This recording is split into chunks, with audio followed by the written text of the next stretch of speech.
Hello, everyone, on this day of prayer, where we try to understand God's plan in our pain.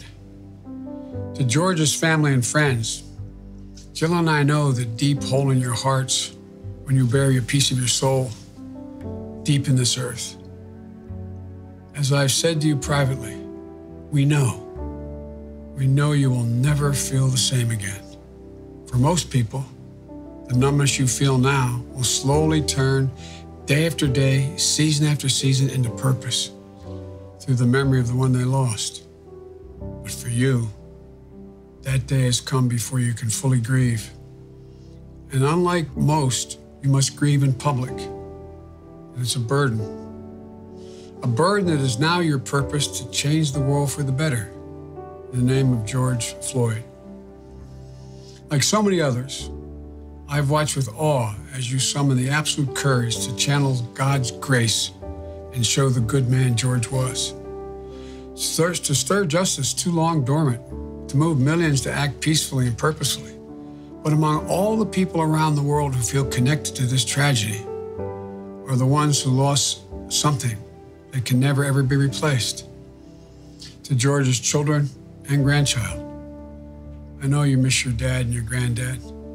Little Gianna, as I said to you when I saw you yesterday, you're so brave. Daddy's looking down. He's so proud of you. I know you missed that bear hug that only he could give. The pure joy riding on his shoulders so you could touch the sky. The countless hours he spent playing any game you wanted because your smile, your laugh, your love is the only thing that mattered at the moment. I know you have a lot of questions, honey. No child should have to ask questions that too many black children have had to ask for generations. Why? Why is Daddy gone?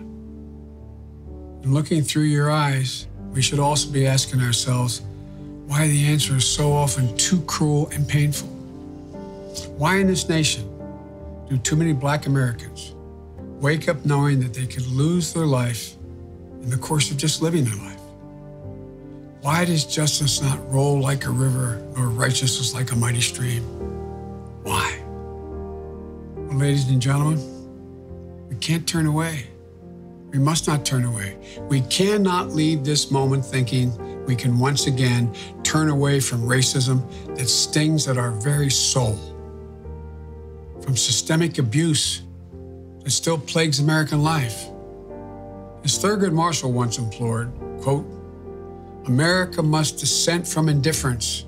It must dissent from fear, the hatred, and the mistrust. We must dissent because America can do better, because America has no choice but to do better. I grew up with Catholic social doctrine, which taught me that faith without works is dead, and you will know us by what we do. Ladies and gentlemen, we've got to deal with the denial, the promise of this nation to so many people for so long. It's about who we are, what we believe, and maybe most importantly, who we want to be, to ensure that all men and women are not only created equal, but are treated equally. We can heal this nation's wounds and remember its pain, not callous the heart and forget. I know Reverend Sharpton is there in Houston with you today.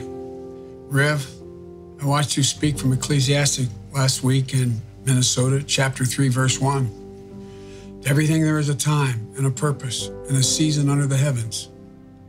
Well, today, now is the time, the purpose, the season to listen and heal. Now is the time for racial justice. That's the answer we must give to our children when they ask why. Because when there is justice for George Floyd, we will truly be on our way to racial justice in America.